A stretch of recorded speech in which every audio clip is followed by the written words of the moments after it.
Khazzoom Brookes postulate. In the 1980s, the economists Daniel Khazzoom and Leonard Brookes independently put forward ideas about energy consumption and behavior that argue that increased energy efficiency paradoxically tends to lead to increased energy consumption. In 1992, the US economist Harry Saunders dubbed this hypothesis the Khazzoom Brookes postulate, and showed that it was true under neoclassical growth theory over a wide range of assumptions. Explanation. In short, the postulate states that energy efficiency improvements that, on the broadest considerations, are economically justified at the micro level, lead to higher levels of energy consumption at the macro level. This idea is a more modern analysis of a phenomenon known as the Jevons Paradox. In 1865, William Stanley Jevons observed that England's consumption of coal increased considerably after James Watt introduced his improvements to the steam engine. Jevons argued that increased efficiency in the use of coal would tend to increase the demand for coal, and would not reduce the rate at which England's deposits of coal were running out. Like Jevons Paradox, the Khazzoom Brookes postulate is a deduction that is largely counterintuitive as an efficiency paradox. When individuals change behavior and begin to use methods and devices that are more energy efficient, there are cases where, on a macroeconomic level, energy usage actually increases. The effect of higher energy prices, either through taxes or producer-induced shortages, initially reduces demand but in the longer term encourages greater energy efficiency. This efficiency response amounts to a partial accommodation of the price rise and thus the reduction in demand is blunted. The end result is a new balance between supply and demand at a higher level of supply and consumption than if there had been no efficiency response. Increased energy efficiency can increase energy consumption by three means.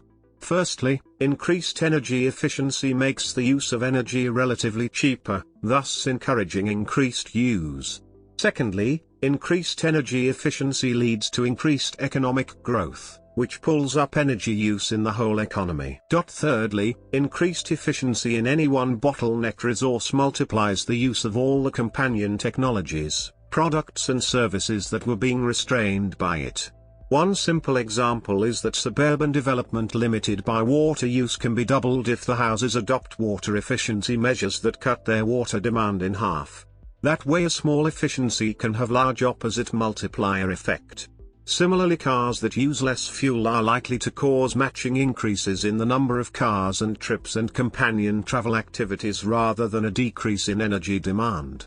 It appears that these latent multipliers of opposite effects may be generally greater than the linear result of the original effect. The work done by Khazzoom and Brookes began after the OPEC oil crises of 1973 and 1979, when demand for more fuel-efficient automobiles began to rise. Although greater fuel efficiency was achieved for each automobile on average, overall consumption has continued to increase. The OPEC oil shocks spawned huge improvements in energy efficiency, particularly insofar as oil was concerned. But 3 decades later, we find that the net effect of all of those efficiency initiatives has been to increase the world's appetite for crude.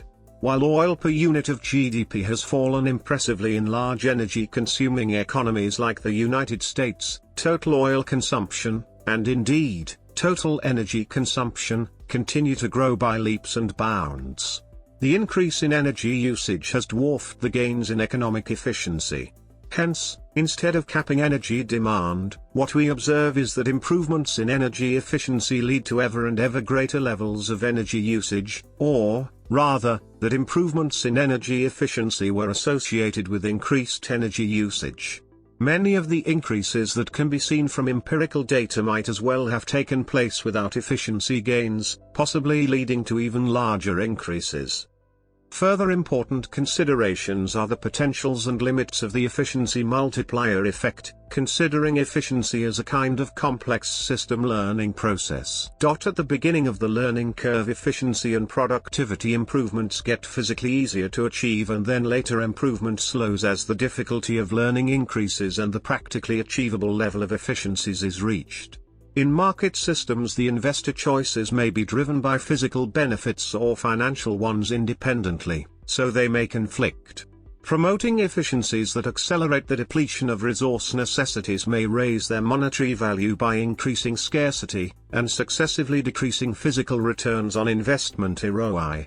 Accelerating toward terminal limits of resource utility is a form of tragedy of the commons following the equivalent of a maximum rate of depletion rather than a maximum longevity or utility principle.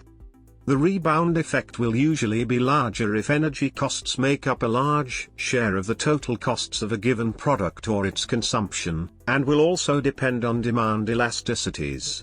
For example, fuel efficiency of cars will lead to increased mileage to a larger extent than visits to restaurants would be increased by a better energy efficiency at restaurants, e.g.